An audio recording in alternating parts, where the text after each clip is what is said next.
Turquie oscille entre passé et présent, tradition et modernité, Orient et Occident.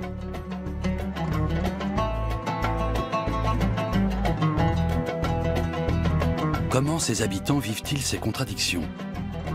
Quelles sont leurs peurs, leurs espoirs?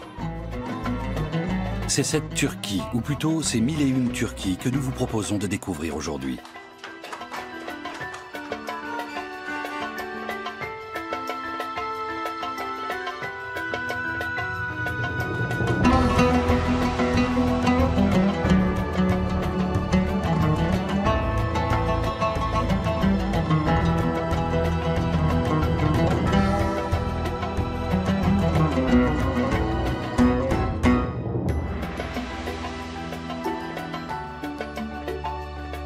À cheval entre l'Europe et le Proche-Orient, la Turquie et ses 75 millions d'habitants sont à la croisée de deux continents.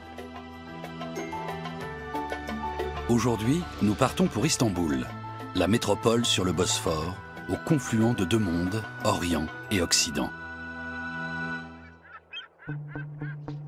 Le Kis Kulesi est l'un des plus petits bâtiments emblématiques d'Istanbul. Toutes sortes de légendes y sont rattachées. La plus populaire raconte qu'un sultan aurait isolé sa fille sur cette île minuscule pour conjurer une prophétie selon laquelle elle mourrait mordue par un serpent. Mais le serpent vint sur l'île dans une corbeille de fruits. Officiellement, la plus grande ville de Turquie abrite 14 millions d'habitants.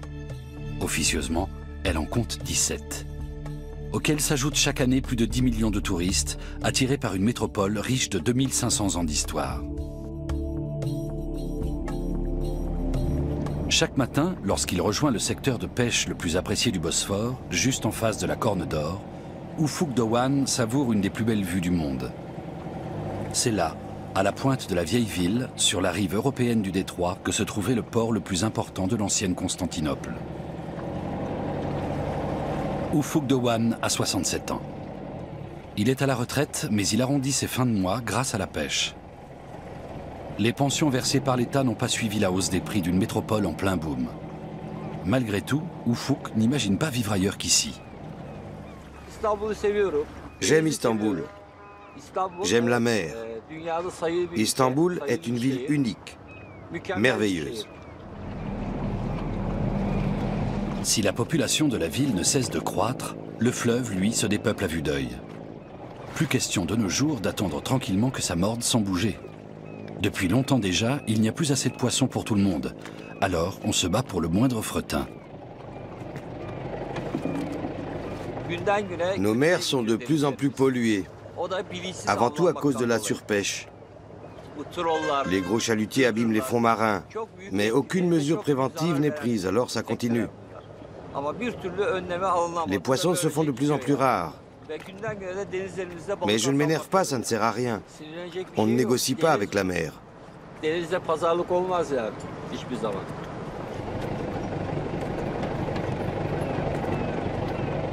Ufuk attrape rarement plus d'une vingtaine de poissons. Quand il a de la chance, il pêche des rougets, ceux qui rapportent le plus. Mais la plupart du temps, seuls des tassergals mordent à l'hameçon.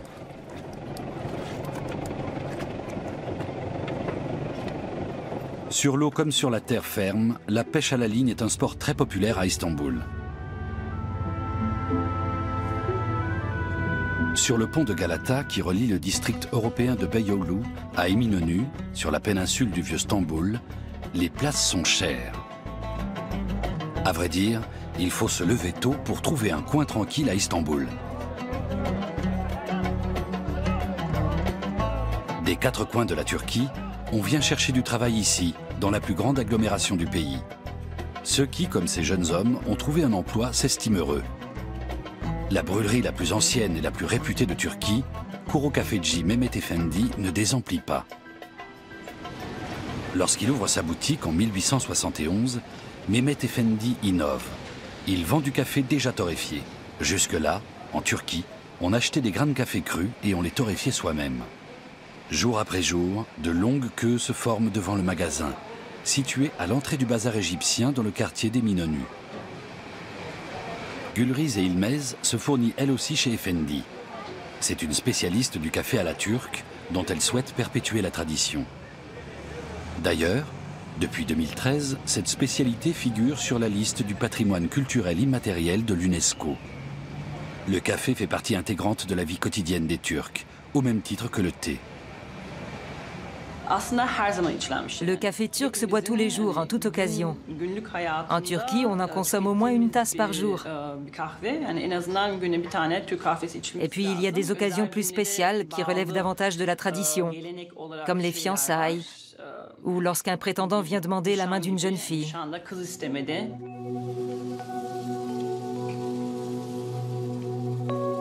La préparation du café fait l'objet d'une véritable cérémonie que l'on continue à pratiquer dans les règles de l'art dans certains établissements d'Istanbul. Le café est lentement chauffé dans du sable, au-dessus d'un feu pour un arôme plus équilibré. Lorsqu'il commence à frémir, on le verse dans les tasses.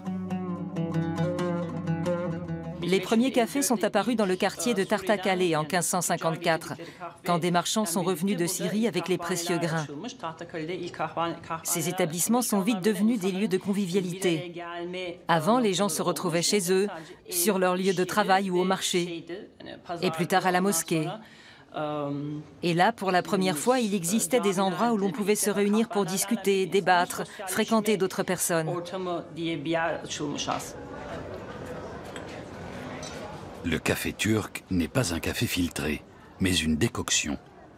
La mouture reste dans la tasse. D'où la naissance d'un deuxième rituel qui consiste à lire l'avenir dans le marc de café. Ce rituel jouit d'une grande popularité dans les cafés d'Istanbul. Aujourd'hui, il est parfois complété par la lecture des cartes de tarot. Mais c'est dans le marc que les vraies questions sur l'avenir trouvent leur réponse.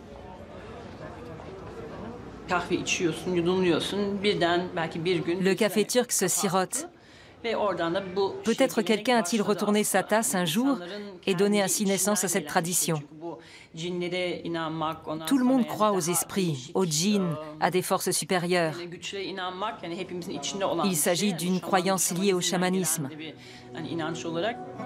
Il faut quelques minutes pour que le marc s'écoule à l'intérieur de la tasse, puis se fige en y dessinant un motif.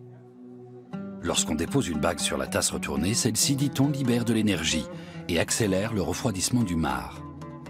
Une fois par semaine, l'experte en café vient ici se faire tirer les cartes. On ne peut pratiquer la cafédomancie qu'avec le café turc, car c'est dans le telvé, le marc accumulé au fond de la tasse, qu'on lit et qu'on interprète les symboles. Ce n'est pas possible avec un café classique. Tes motifs sont assez réguliers, assez fixes. Je ne vois pas de vagues, pas d'instabilité. Tu comprends ? Pour lire dans le marc de café, il faut savoir conjuguer l'intuition et l'interprétation des symboles. La divination dans le marc de café est une pratique ancrée dans la société turque.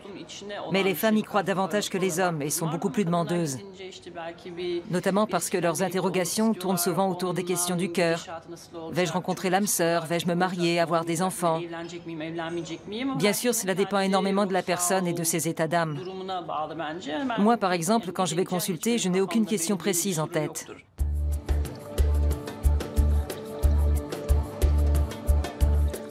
Une centaine d'années avant l'introduction du café en Turquie, en 1453, les Ottomans conquièrent Constantinople. Pour affirmer sa puissance, Mehmed II fait construire le palais de Topkapi sur le site de l'acropole de l'antique Byzance.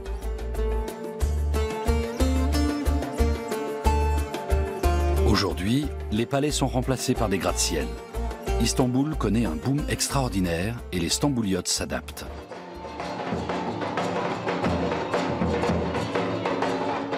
Ce passage à la modernité influe aussi sur les relations amoureuses. Pour trouver un partenaire, certains délaissent les voies traditionnelles pour s'aventurer par exemple sur le plateau de télévision de Flash TV. Tous les jours de la semaine, de 9h à 13h, Hülya Bozkaya fait tout pour réunir de futurs époux. L'émission est diffusée dans tout le pays et compte parmi les plus populaires de Turquie. Après s'être présentés, les participants doivent décrire l'homme ou la femme de leur rêve. Toutes sortes de personnes participent à l'émission. Des personnes qui ont eu une vie difficile, qui se sentent démunies, découragées, qui ont perdu leur conjoint ou qui se sont mariées plusieurs fois. Leur point commun, c'est qu'elles ont toutes gardé espoir en la vie. Chaque jour, j'entends de nouvelles histoires. Et tout le pays avec elles. Les prétendants potentiels sont mis en relation avec le studio. Ainsi, les candidats peuvent se faire une première impression sans engagement. Un psychologue est là pour apporter aide et conseils au cœur solitaire. Rencontrer quelqu'un à l'extérieur et commencer à le fréquenter, c'est impossible pour ces gens, car cela va à l'encontre de leur culture et de leurs mœurs. C'est pourquoi ils souhaitent participer à mon émission. Ils me font confiance, et quand je leur trouve des prétendants conformes à leurs attentes, je me réjouis autant qu'eux. Plus on prend de l'âge, plus c'est difficile. Mais personne ne veut être seul, tout le monde a besoin d'un compagnon de vie. Sur le plateau, chacun a l'occasion de montrer ce qu'il sait faire.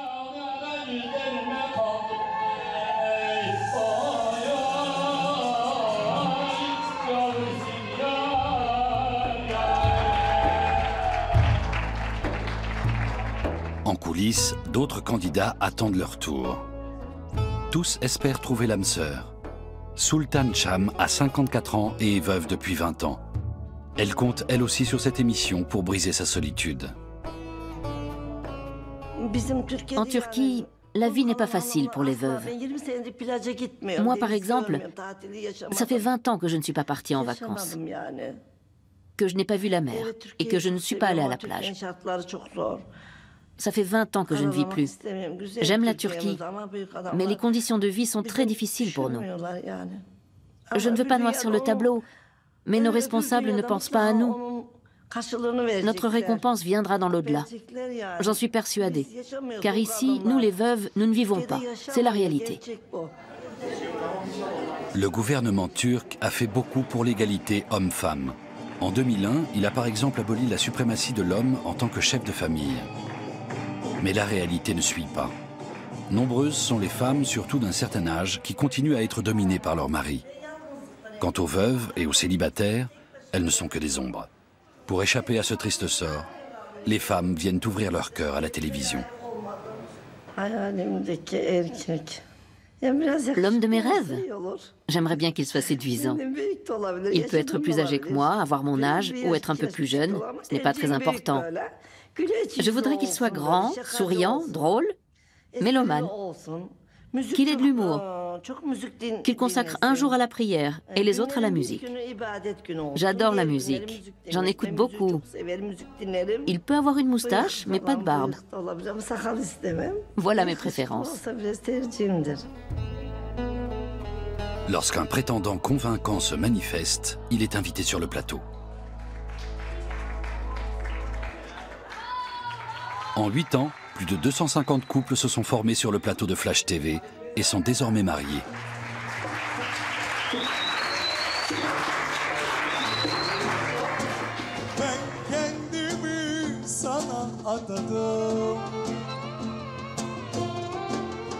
Le téléphone n'a pas sonné pour Sultan aujourd'hui, mais elle ne perd pas espoir et reviendra demain.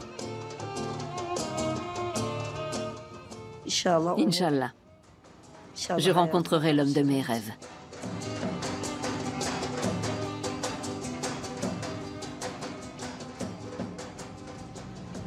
Vivre à Istanbul, c'est parfois aussi survivre. La popularité de la ville a fait monter les prix en flèche.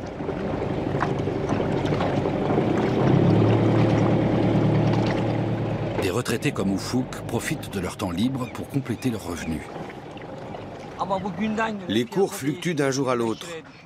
Le prix du kilo peut descendre à 25, 21 livres, puis remonter à 30, voire 35 livres. C'est fonction des conditions météorologiques. Quand il y a du vent, les poissons se font rares et le cours monte. Un kilo de poisson lui rapporte l'équivalent d'une dizaine d'euros. Il vend le produit de sa pêche principalement aux commerçants du marché aux poissons de Karaköy. Mais il a aussi quelques clients privés directs, comme Betül. La restauratrice aime acheter du poisson très frais. Et ce qu'Ufuk a rapporté aujourd'hui lui convient parfaitement. l'équipe de Flash TV a réservé une grande table dans son restaurant pour un dîner de production. Et dans ce genre d'occasion, le poisson est incontournable.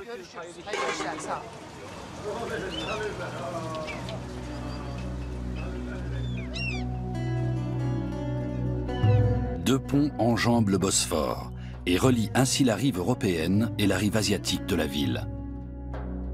C'est peu, étant donné le nombre de travailleurs qui font la navette entre les deux. Aux heures de pointe, le matin comme le soir, le trafic est bloqué sur des kilomètres. Un troisième pont devrait être ouvert à la circulation fin 2015. Mais les défenseurs de l'environnement voient ce projet d'un mauvais œil et demandent une amélioration des transports publics. 35% des habitants d'Istanbul vivent sur la rive asiatique. Là-bas, la vie est plus paisible et les traditions mieux ancrées. Peu de touristes s'y aventurent. Les Stambouliotes y sont donc entre eux. Ayşen Özen, créatrice de mode, a une boutique dans le quartier d'Umraniye. Ici, beaucoup de femmes s'habillent de façon très traditionnelle, selon les critères définis par la religion. Mais pour Ayşen, cela n'exclut pas l'originalité.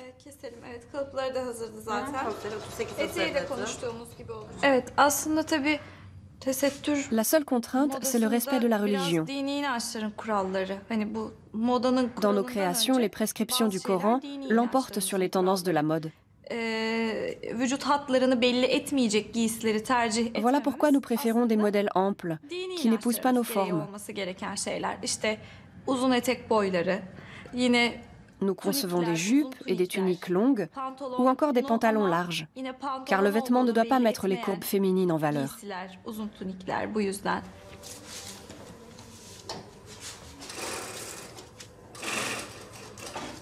Ayşen conçoit et réalise ses vêtements avec l'aide de 5 employés. Tout est parti d'une frustration personnelle. La jeune femme ne trouvait rien dans les magasins qui soit à la fois conforme à ses convictions religieuses et un tant soit peu moderne. Elle a donc décidé de créer ses propres vêtements. Ils lui ont valu tant de compliments qu'elle s'est risquée à lancer une première collection.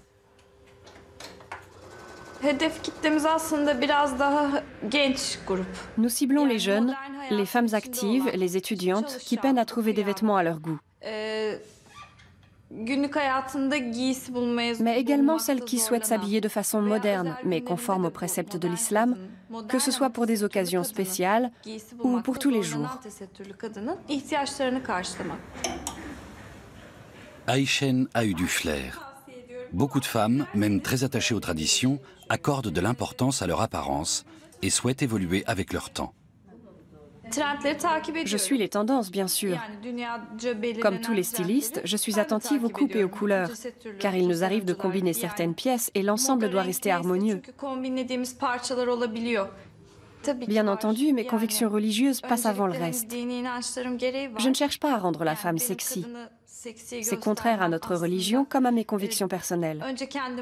Notre but est de créer des vêtements modernes, féminins et décents.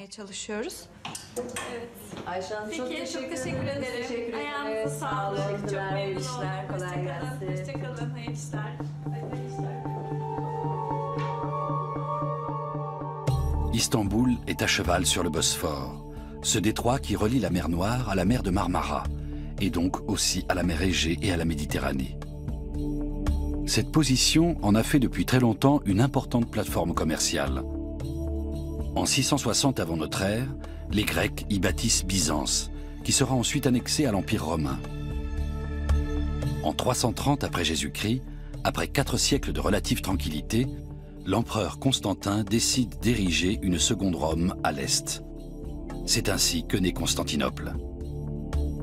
Tandis que l'Empire romain d'Occident s'achemine en titubant vers sa propre fin, de son côté, l'Empire byzantin est de plus en plus florissant, et sa capitale aussi. Au VIe siècle, Constantinople est le centre économique, culturel et religieux du monde occidental. La basilique Sainte-Sophie donne à elle seule toute la mesure de cette époque glorieuse. La splendeur de ses mosaïques et de sa décoration intérieure lui valent d'être parfois considérée comme la 8e merveille du monde.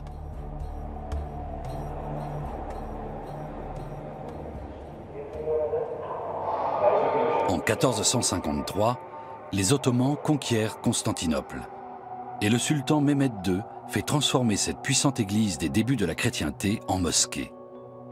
L'image figurative étant exclue du domaine religieux dans l'islam, les mosaïques sont recouvertes de chaux et d'écritures calligraphiques.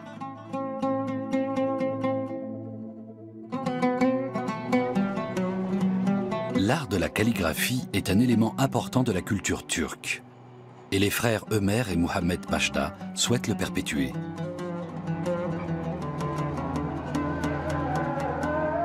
Dans leur atelier des abords de la Corne d'Or, ils s'adonnent à la belle écriture et accueillent les clients.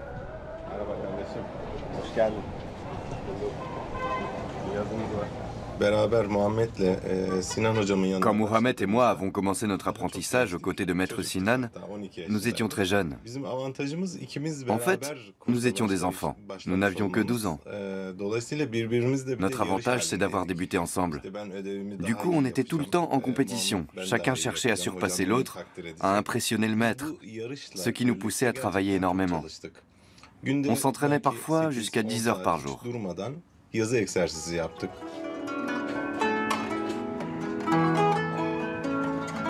Du temps de l'Empire ottoman, la calligraphie était le principal moyen d'expression. La calligraphie arabe servait avant tout à coucher par écrit des textes, coraniques notamment. Même après l'introduction de l'alphabet latin par Atatürk en 1928, qui a bouleversé la tradition de la belle écriture, celle-ci est restée très importante. La calligraphie est par essence répétitive. Elle est là pour servir l'islam, a dit un jour le calife Ali, père de cet art ancestral.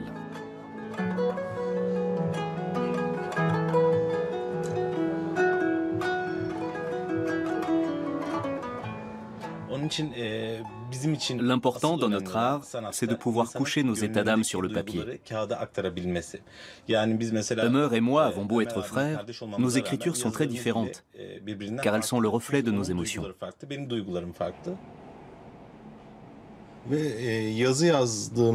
Notre état émotionnel influe énormément sur notre façon d'écrire.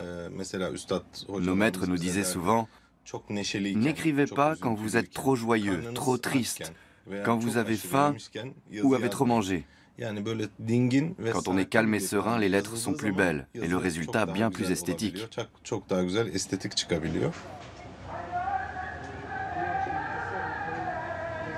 Tandis que Ömer se concentre sur l'écriture latine, Mohamed utilise les caractères arabes et écrit de droite à gauche à la plume.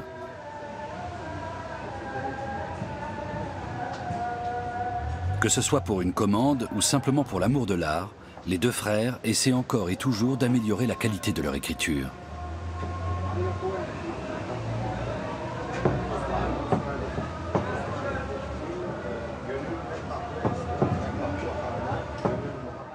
Nous avons une chance inouïe et ça me comble de bonheur. Je pense être légèrement plus doué que mon frère car je suis capable d'écrire tout en écoutant de la musique.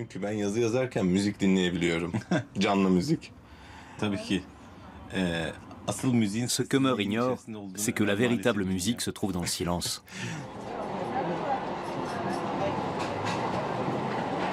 La pièce que Ömer et Mohamed viennent d'achever leur a été commandée par Gülriz, elle aussi fan de calligraphie. Elle a choisi une maxime ayant trait au café.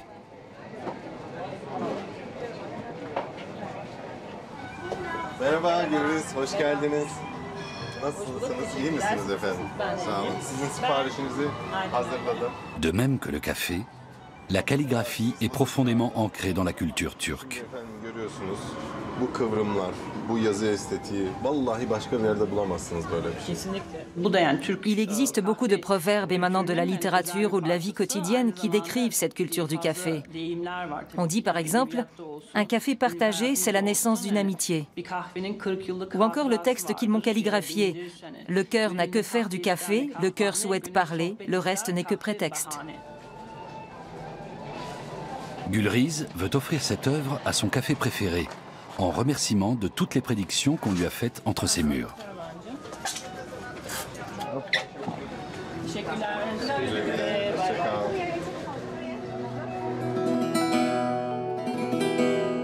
Istanbul ne semble jamais se reposer, et surtout pas en fin de journée, car c'est à ce moment-là que la ville entre plus que jamais en effervescence. tout autour de la tour de Galata, les bars et les restaurants du quartier grouillent de monde.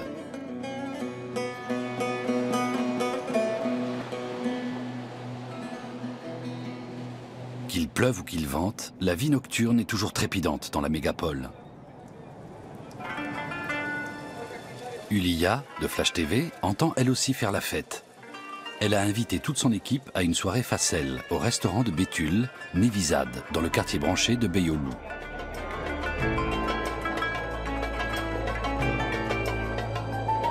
Dans ce genre de soirée, le dîner commence toujours par les fameux hors-d'œuvre appelés mezze. Et il y a évidemment du poisson frais au menu. Le repas est copieusement arrosé de raki. Cette boisson à l'anis est au soir ce que le café est au jour. Un prétexte pour discuter avec des amis et trinquer à la vie.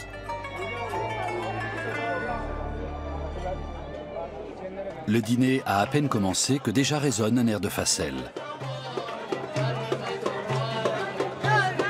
Les musiciens jouent des classiques turcs des années 50 et 60 que tous les Stambouliotes connaissent.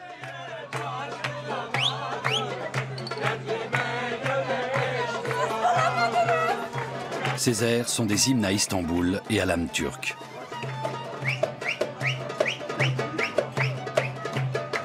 Le Facel rassemble et pousse les gens à danser et à fraterniser. Et pendant qu'ici, on mange, on danse et on fait la fête jusqu'au petit matin, Ufuk, lui, s'apprête à partir à la pêche. La journée des uns commence quand celle des autres s'achève. Ces heures matinales sont les seuls moments paisibles à Istanbul.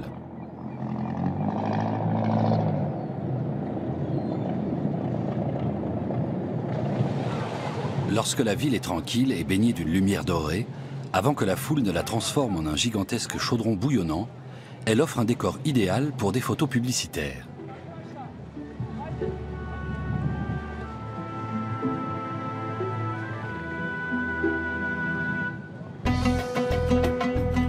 Ayşen a embauché quelques mannequins pour présenter ses nouveaux modèles. Même pour une collection marquée par la religion, la publicité joue un rôle essentiel. La jeune créatrice le sait et essaie de se faire connaître sur Internet.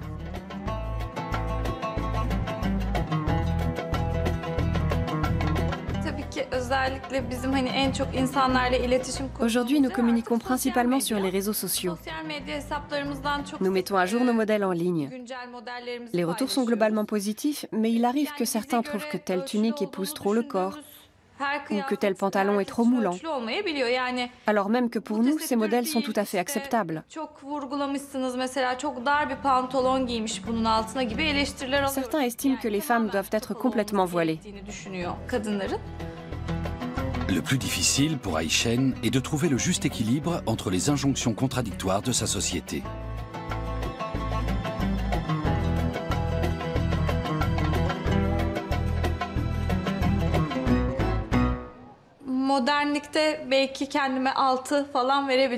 Pour ce qui est de la modernité, je me donnerais la note de 6 sur 10.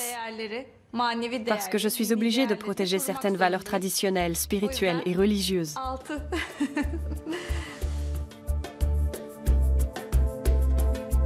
Ces dernières années, Istanbul est devenu un grand pôle de créativité. La bataille que se livrent tradition et modernité est une source continue d'inspiration pour les artistes.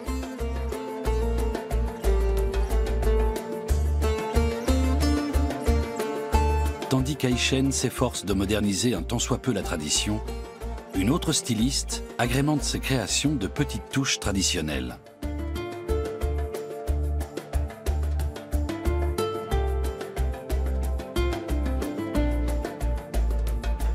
Un autre shooting est au programme à Beyoğlu, organisé par la marque de mode Zemzem.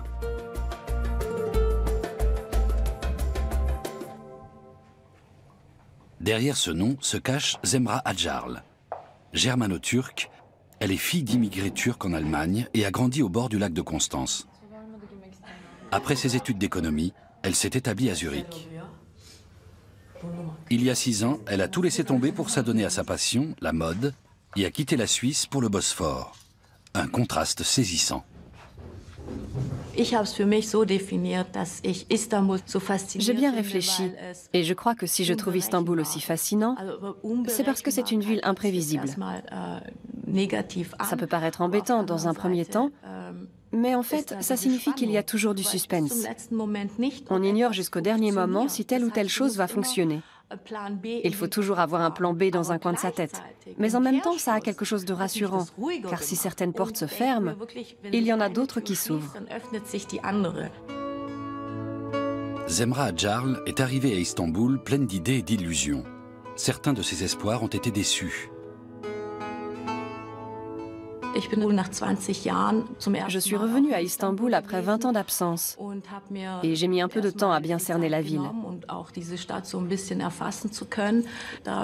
D'abord, j'ai été un peu effrayée, car je pensais vraiment trouver tout de suite un tas de tissus magnifiques et de personnes capables de fournir un travail manuel de qualité. Mais ça n'a absolument pas été le cas. Or, je voulais que ma collection soit vraiment spéciale et je tenais à intégrer le savoir-faire artisanal des femmes orientales dans mes créations.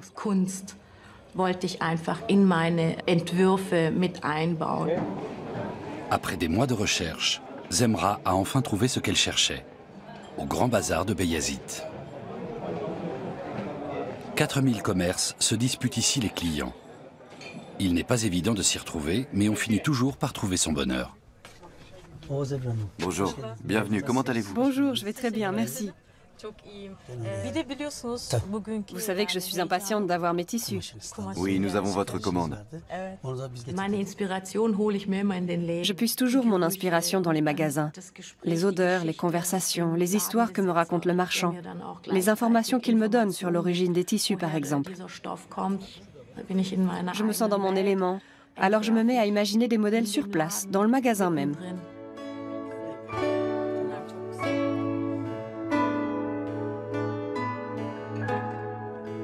Les marchands de tissus ont l'habitude. Quand Zemra vient chez eux, elle reste souvent plusieurs heures. Mais ils savent aussi que ce sont des femmes du pays qui donneront la touche finale à ces créations, grâce à un savoir-faire ancestral.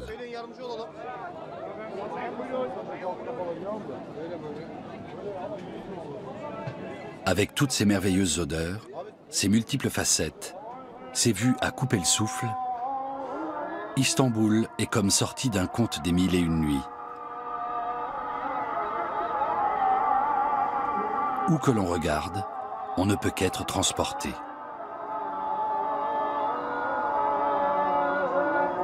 Et un peu partout, on peut lire un mot, un nom, une signature, Turbo.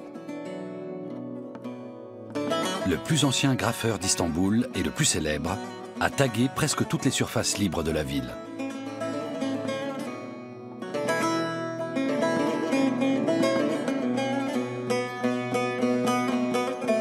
Le musée Pera, près de la tour de Galata, lui consacre aujourd'hui une exposition. Quand il a commencé dans les années 80, les graffitis étaient encore illégaux.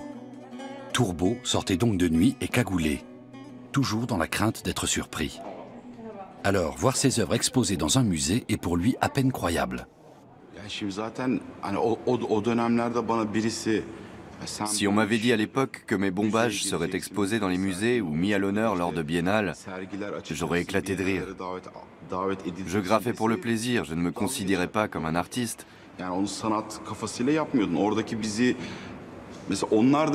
Alors quand le commissaire de l'exposition a dit que mes dessins reflétaient vraiment le style d'Istanbul, j'en ai éprouvé une énorme fierté. Aujourd'hui, Turbo reçoit même des commandes de la municipalité. Mais le chemin de la rue au musée a été semé d'embûches, l'illégalité n'étant qu'un problème parmi d'autres. L'un des obstacles majeurs a été pour lui la pénurie de matériel.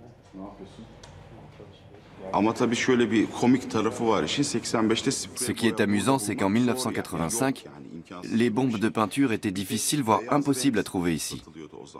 À l'époque, on ne vendait que de la peinture blanche destinée à repeindre les appareils électroménagers.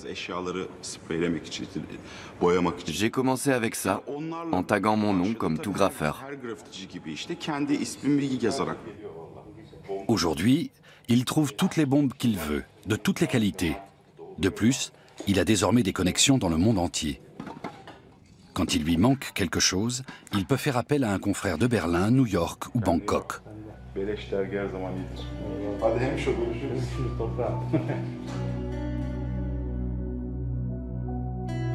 Si cela ne tenait qu'à Tourbeau, les ferries qui traversent le Bosphore seraient tout bariolés. Depuis les années 80, il a un problème avec le blanc. Les seuls bâtiments d'Istanbul qui n'ont rien à craindre de ces bombes de couleur, ce sont les mosquées.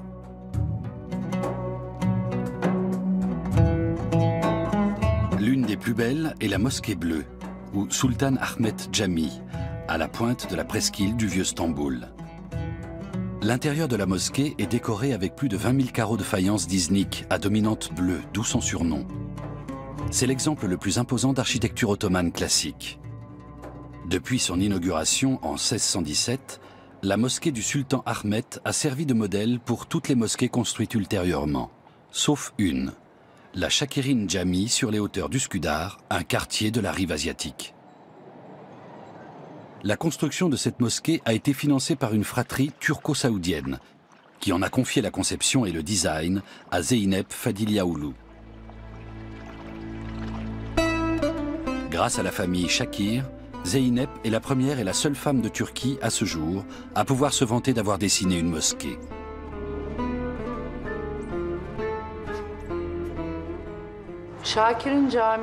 Lorsqu'on m'a proposé de concevoir la mosquée Shakirin, j'ai décidé de m'inspirer du grand Sinan et de ses chefs-d'œuvre comme la mosquée bleue. C'était un rêve d'enfant.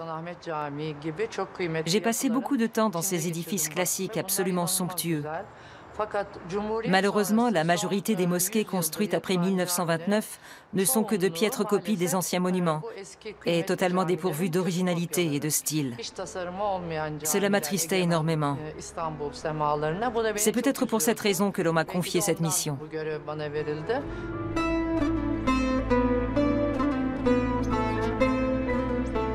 Un ovale turquoise en guise de mihrab qui indique la direction de la Mecque.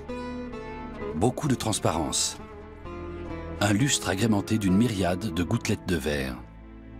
On ne peut pas ignorer qu'une femme se cache derrière tout ça.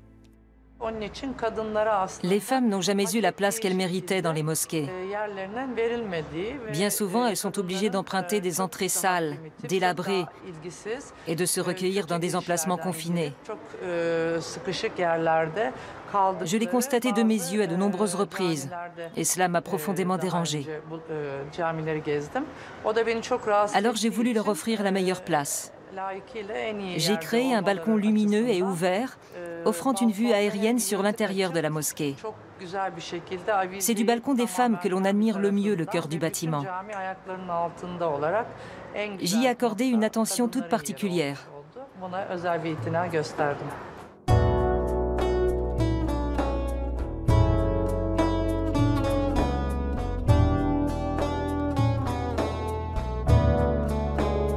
Le résultat ne s'est pas fait attendre.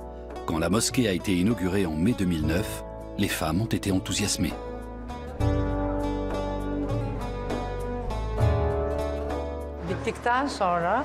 Une fois la mosquée terminée, des femmes de toute l'Anatolie ont commencé à affluer avec leurs enfants pour la visiter.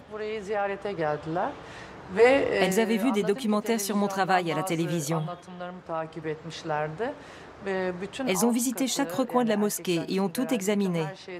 La partie inférieure, dite des hommes, les fenêtres, le mihrab et le minbar, avant de faire leur prière. Cela m'a vraiment beaucoup touchée.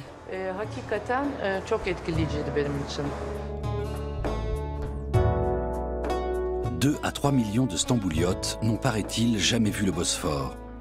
Ils habitent trop loin et n'ont pas les moyens de faire le voyage. Zemra doit faire 1h30 de route pour se rendre à Fatih, pourtant sur la péninsule historique. C'est là que vivent les femmes qui rajoutent la petite touche traditionnelle à ces créations.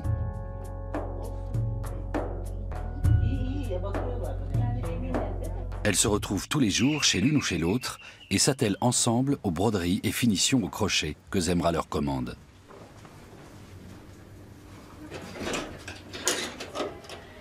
Merhaba. Merhaba. Mevlüteciğim. Hoş geldin. Hoş bulduk canım. Au début, j'ai dû déployer des trésors de persuasion. Imaginez un peu, une occidentale débarque chez elle et elle leur annonce qu'elle veut créer une collection de foulards avec des finitions faites à la main. Dans un premier temps, les femmes étaient sceptiques. Elles se demandaient ce que je pouvais bien attendre d'elles.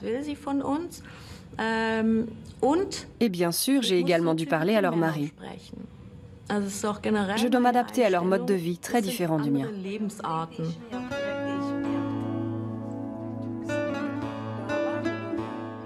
De nombreuses familles des quartiers périphériques d'Istanbul viennent de la campagne, souvent même de la lointaine Anatolie orientale. Elles sont venues ici dans l'espoir que leurs hommes y trouveraient du travail. Mais à présent, ce sont les femmes qui sont embarquées dans une industrie internationale. Personne n'aurait osé en rêver, et certainement pas les femmes elles-mêmes, dont les talents artistiques sont totalement sous-estimés. Elle nous a exposé ses idées. Elle nous a expliqué qu'elle souhaitait faire connaître l'artisanat des femmes turques en Allemagne. Ça nous a plu. C'est bien mieux que de rester entre quatre murs à tricoter des nappes en dentelle et à coudre du linge de maison pour les trousseaux. Et puis ça nous permet de gagner un peu d'argent.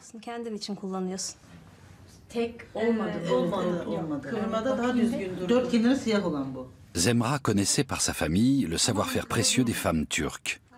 Alors pourquoi ne pas exploiter davantage ce talent?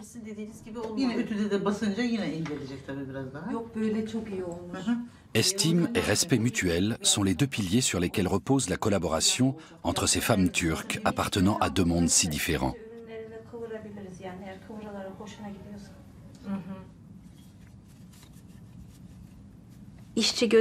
Elle ne se comporte pas comme une patronne face à ses employés. Notre relation est vraiment différente. Elle nous respecte comme nous la respectons. Pour ces femmes, l'important est d'être traitées d'égal à égal, car comme Zemra l'a très vite compris, elles n'ont pas besoin d'une sauveuse. Ces femmes n'ont pas une aussi piètre estime d'elles-mêmes qu'on ne le croit. On imagine des épouses résignées qui restent à la maison et se consacrent exclusivement au ménage et aux enfants. Mais en fait, ce sont elles qui gèrent l'argent du couple. Elles qui donnent aux hommes leur argent de poche pour la semaine. Au début, moi aussi, j'avais la tête pleine de clichés. Je me disais, les pauvres. Mais la réalité est tout autre.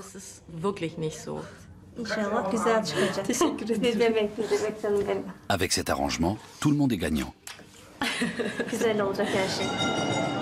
Nous sommes sur l'Istiklal Caddesi, ou avenue de l'Indépendance, la plus célèbre rue piétonne d'Istanbul.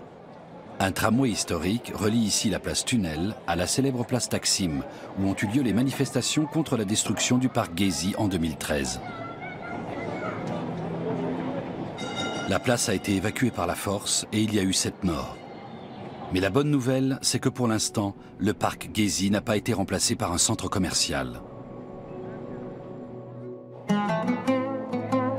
Comme beaucoup d'autres, Zeynep porte un regard sceptique sur le développement urbain d'Istanbul. Une trop grande partie du patrimoine historique disparaît au profit de constructions modernes insipides. Le charme de la ville en prend un coup. Elle-même n'accepte que les projets qui lui semblent convenir à Istanbul, à la fois esthétiquement et culturellement. C'est le cas du Club 29. Ouvert en 1993, cet élégant restaurant est devenu une véritable institution pour la jet-set locale. Il s'apprête maintenant à changer de look sous la direction artistique de Zeynep.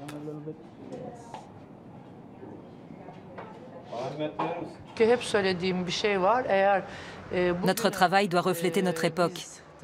Sinon, quelqu'un déclarera un jour « Personne n'a vécu à Istanbul au XXIe siècle. Les bâtiments ne sont que de pâles copies des classiques ou de l'architecture européenne. » Je suis opposée à ce que l'on se contente de copier l'Europe sous couvert de modernisme. Et c'est d'ailleurs de cette opposition qu'est né mon style.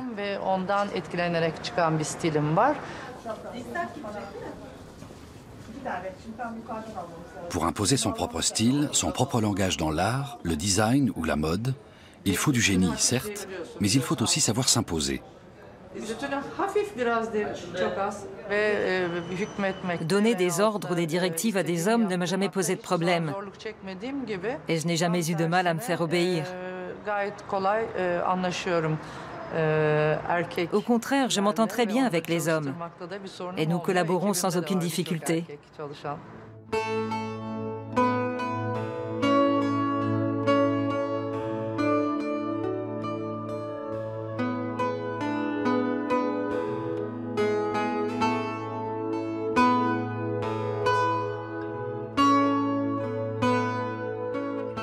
Zeynep se bat pour une identité à la fois contemporaine et spécifiquement turque, qui ne peut naître qu'à Istanbul.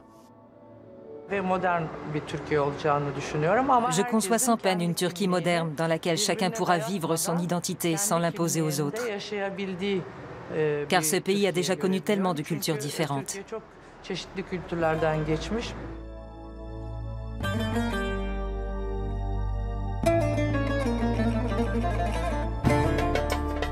Chacun doit suivre sa propre voie. C'est aussi l'avis de Zemra, qui, à travers sa marque, prône la diversité culturelle. Des milieux traditionnels aux studios photo ultra branchés, elle fait la navette entre passé et modernité et développe au passage un style très personnel. Les shootings sont très importants pour moi. Je passe généralement 6 à 8 mois par an à concevoir et à produire ma collection de A à Z, ce qui comprend le travail de création, l'achat des tissus, la collaboration avec les femmes, la production. Pendant toute cette phase-là, je suis plongée dans un univers traditionnel, chaotique, éreintant et, comment dire, très turc. Alors mes shootings avec mon équipe, mes stylistes, mes photographes, coiffeurs et maquilleurs, c'est autre chose. Et ça me passionne aussi. Nous recherchons la plupart du temps des lieux assez modernes. J'ai besoin de modernité, ça fait partie de moi. Des décors un peu luxueux, glamour, mais qui gardent une note authentique.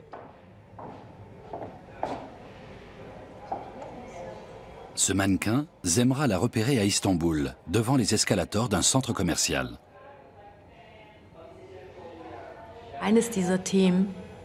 L'un des thèmes de mes collections est celui du voile.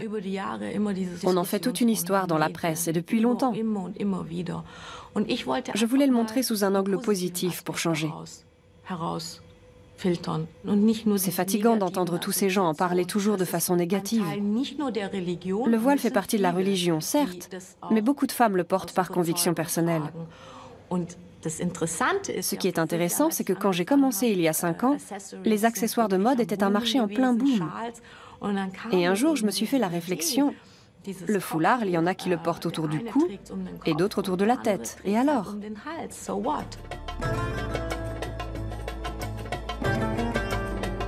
À la saison prochaine, les foulards de Zemra seront portés à Zurich, Berlin ou Londres par des femmes de leur temps.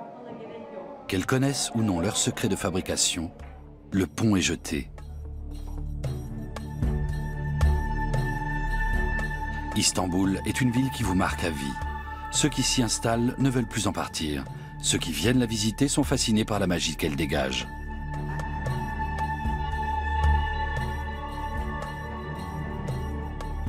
Si Zemra est de temps à autre épuisé par le tourbillon de la métropole, Turbo, lui, est parfois nostalgique d'une vie où il bravait les interdits. Dans ces moments-là, il s'en va rejoindre son copain Mac pour retrouver avec lui le doux parfum de l'anarchie.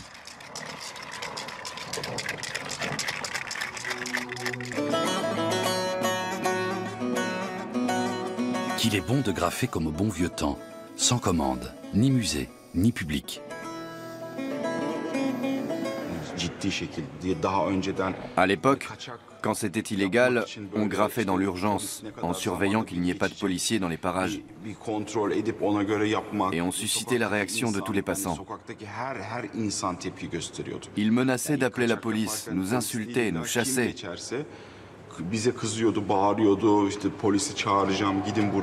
Aujourd'hui, il nous félicite. Ça montre que le regard des gens a évolué et que le graphe est désormais considéré comme un art à part entière.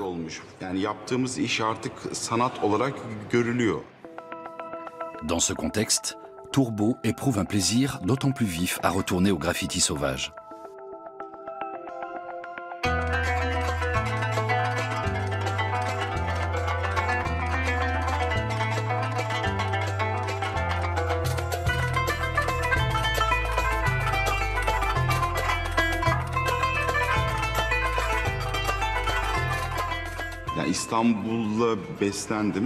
Istanbul m'a nourri. C'est ma muse, mon âme. Et elle le restera où que j'aille. Et partout où j'irai, je verrai, grâce à ce prisme, ce que les autres peinent à voir. L'esprit d'Istanbul. Un mélange puissant de magie et de chaos, où se mêlent volupté et lutte pour la survie. Quand il entre en vous, il n'en sort plus. Et c'est tant mieux.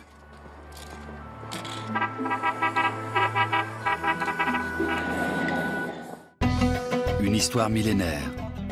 Une hospitalité à toute épreuve. Un méli-mélo bigarré et harmonieux des cultures les plus variées. Voilà de quoi est faite la Turquie d'aujourd'hui. Et il ne reste qu'à espérer qu'elle réussira à conserver cette belle pluralité.